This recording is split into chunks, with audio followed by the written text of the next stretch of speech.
Sure, shut up. If you ask me a question, I can't answer while you're talking. Okay. Now I have. Sir, get your ass in the chair or leave and I'll issue a bench warrant. You're not running the courtroom. I am. If you want to have an exam today, get your ass in the chair. Another threat. Wow. You're probably going to hear more than one. Sir, you are in contempt of court. That's a $100 fine. Speak again when it's not your turn and I'll continue to up the ante. I don't give a shit if you object. Is it clear what I said? I'm in charge. I get to do shit you don't get to do. It's part of the black robe, okay? That's just the way it works. My courtroom, I get to decide how it's run. Have you ever had a grilled cheese? If it was different. Have you ever had a grilled cheese? If it was different, why would it have two Have you ever had a grilled cheese? Other issues as well. You're in contempt of court. Put him in jail. All right, folks. Today we're dealing with one of the most downright disrespectful sovereign citizens to ever appear on this channel. This guy has an ego the size of a courtroom and flat out refuses to answer a single question from none other than Judge Oakley, arguably the best judge on YouTube. It's honestly wild how he thinks he can just out-talk the law and twist every word like he's above the system. But Judge Oakley doesn't flinch. He keeps his cool, cuts through the nonsense, and puts this guy firmly in his place with precision. Watch closely and let me know what you think. Did Judge Oakley handle this right? Could he have gone harder? Drop your rating of his performance from 1 to 10 in the comments. You're a defendant. Sit at the defendant's chair. I'm not defendant. I'm sorry. Judge, if I may try to help explain. Try. I'll try. Mr. Michaud is a sovereign citizen. And No, I object. I'm not a sovereign citizen. All right, sir, don't speak. I maybe am not phrasing that correctly. Don't speak until I ask you to speak. But there is a difference between Frank Michaud, or I think it is Mr. Michaud's assertion that there is a difference between the natural person, Mr. Frank Michaud, and the sort of legal entity. I don't recognize that. And that's what I've prepared Mr. Michaud for that. Sir, you're a defendant in my courtroom. Either I issue a bench warrant because you haven't appeared, or you come up here and sit in the chair and we proceed. All right, so you're threatening me to... Absolutely, I'm threatening you. Either you're here today or you're not. If you're not here today, a bench warrant will issue. If you're here today, I need you in the chair so we can proceed with the proceeding that's scheduled, which is a preliminary exam. And if I may, I have advised Mr. Michaud that the courts receive objections all the time, or rule objections that are preserved on the record. If he has... He can appeal me. I'll let you build whatever record you want to build, Mr. Michaud. Are we on a record? Yes. Are you on your oath to the Constitution? Hold on, what? Are you picking him up? That's one of the reasons I want you up here is there's a microphone here. I'll speak loud. Are you picking him up? Yes. Go ahead. Are you honoring your oath to the Constitution today? Pardon me? Are you honoring your oath to the Constitution? You have an oath to the I didn't swear an oath to the Constitution. You haven't. I took an oath that said I would follow the Constitution. To not uphold the Constitution? Yes, follow the Constitution. So you are upholding an oath to the Constitution? Yes. Thank you. I accept your oath. Thank you. Okay. Now I have... Sir, get your ass in the chair or leave and I'll issue a bench warrant. You're not running the courtroom. I am. If you want to have an exam today, get your ass in the chair. That's the way it works. I reserve all my rights. I would have nothing less. I reserve all rights. Now, are you representing yourself today? I'm presenting myself. That's not what I asked you. Are you representing yourself, or is this gentleman going to be your lawyer for today's proceeding? I will be presenting myself today. May All right, so that's a no. You don't want him to represent you? No, for the record, he's not my lawyer. I don't have an attorney. I present myself. Okay. Judge, what I've recommended to Mr. Michaud is that he has a jurisdictional argument that he wants to make, and that, you know, pending Your Honor's ruling on that jurisdictional issue, I have prepared to conduct a preliminary exam. Okay. And could be, you know, available if he wanted to ask me to do that at the correct time. So you want to represent yourself for that jurisdictional argument, and if I rule against you, then perhaps you want him to represent you? Is that what I'm hearing? No, that's not what you're hearing. All right, so you don't want him at all under any circumstance? No, I don't need an attorney for the record. Okay. So with that being said. Well, hold on. You can stick around if you want to, but I'm not going to obligate you to stay. I understand, Judge. I'm definitely going to stay. That's fine. All right. So Today, Do you have a jurisdictional argument you want to make? well, I served notice. Sir, on it's a yes or no. Do you have a jurisdictional argument you'd like to make today? I have a Yes or multiple no? You know, this right here is exactly what makes sovereign citizens so frustrating. All they ever do is twist courtroom rules like they're starring in some low-budget legal drama. It's fake, it's shady, and honestly, this is why so many people, myself included, can't stand them. Now don't get it twisted, I am not a sovereign citizen. But if I were, I'd at least have the sense to show some basic respect in court, so I don't end up with contempt charge. I'm not saying sovereign citizens are the worst people on the planet, but come on, if they could just chill out and show the judge an ounce of respect, maybe we'd toss them a crumb of dignity. Like seriously, what's with these clowns refusing to answer the most basic questions? I get that they have some weird ego complex, but none of this nonsense is going to help their case. Just answer the question.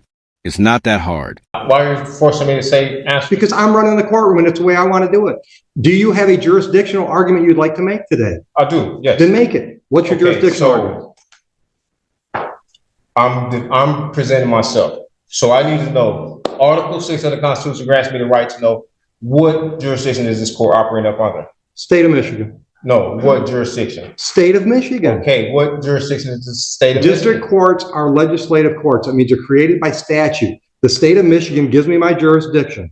So, okay, is that I work criminal under the authority or of the state of Michigan. what is it, under what jurisdiction? There's two different jurisdictions under the Constitution. You have admiralty and common law. So I'll need to know. This is not admiralty. What is And it? it's not common law. Which It's one? statutory. Okay, so it's statutory, that is what, civil? No. So what is it? For the My record, I need to jurisdiction have is it both on- civil- I can't defend myself unless I have it on the record. Is it, My it's jurisdiction. only two? Sure, shut up. If you ask me a question, I can't answer while you're talking. Okay, cool. My jurisdiction is both civil and criminal as provided by the statutes of the state of Michigan. Okay, so today, under which one is? This is a criminal case. Okay, right, so is that common law or admiralty? It's statute. It's neither common law or admiralty. It's one or the other. It don't say statute. All right, then you can appeal my ruling. My ruling is it's neither admiralty or common law. So this is you say it's criminal for the record. Yes, Okay, and if it's criminal, in order for a crime to exist, there must be an injured party for the record, there right? must be what? An injured party. Yeah, it's the A people of the corpus state of electi. Michigan. All right, so if the people of the state of Michigan, right? Where's the sworn statement? Where's what? A sworn statement. I have a right to see a sworn statement saying I injured someone. There's a complaint in the file. Sworn complaint, signed, You want to see it? affidavit, sworn affidavit. No, it's not. I don't think it's an affidavit. Well, okay, so You said you wanted a sworn complaint. from an injured party. All right. So this guy is seriously out here claiming there has to be an injured party for his criminal case to be legit. Like, bro, is your brain on vacation? Let me break it down real simple. In the real world, the injured party doesn't have to be someone limping into court yelling, "He got me." In cases like this, the state itself is the injured party. Because when you break the law, you're not just messing with one person. You're messing with everyone. That's why the judge straight up said, the injured party is the people of Michigan. You can't just commit a crime and be like, well, I don't see anyone bleeding, so I'm good, right? That's literally like robbing a bank and saying, unless the vault personally files a complaint, I'm innocent. So what do you guys think?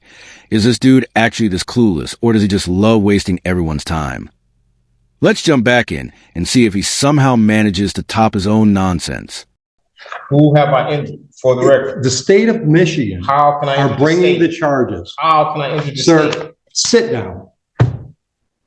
Sit I prefer to stand. down. I'm not. Sit down, or I will hold you in contempt. Another threat. Wow. You're probably going to hear more than one. All I see. right. I am ruling that I have jurisdiction. You are free to appeal that to the circuit court. Proceed. Do the people have a witness they'd like to call in the exam? Yes, Judge, the people are prepared to move forward. Just as a quick preliminary matter, we'd request a mutual order of sequestration with an exception for the So- OIC. All right. So again, I'm not asking you to talk. Ma'am, are you a possible witness in this case? Okay. All right. And would you mind putting your name on the record, please? Counsel, I want to look at the lady. Would you mind putting your name on the record? She's a witness. She is a witness. Sir, you speak again when I haven't asked you to, and you're in contempt. And we'll deal with that first. The reason I need your name is because if you appear somewhere down the road and want to testify, we have to know that today you were in the courtroom. And I can't do that by taking a picture of you, so I'm asking you to state your name. Your witness. Yes. Sir, you are in contempt of court. That's a $100 fine. Speak again when it's not your turn, and I'll continue to up the ante. Clear? You can speak now. I've asked you a question. I object. I don't give a shit if you object. Is it clear what I said? I'm waiting for an answer. I said I object. What am I supposed to say? I want to know if you understand you've just been fined $100 for contempt. I don't understand. Okay, well, you still owe me $100. Are you going to give me your name? No, you still will. That's fine. Thank you. Witness. Your Honor, the people called Officer Steppen. Oh, I'm sorry. One last quick preliminary matter. Pursuant to 76611D, we'd like to introduce a certified registered of action in regard to this individual being a previously convicted felon. I object. Hold on. Have you showed that to him? I object. I object. What's your objection, Mr. Michaud? My objection is that I am here under the guise of Bless you. probable cause conference. And I don't know how we're here at a preliminary exam when I did not waive any right to waive a probable cause. This is a preliminary exam. This is, okay, so right here. This is the probable cause hearing. It says. All right, stop. Right now, the question on the table is, you've objected to admittance of that document. I want to know what your legal objection is. I'm also objecting. What is your legal objection? To not waiving my probable cause hearing. Denied. That's admitted.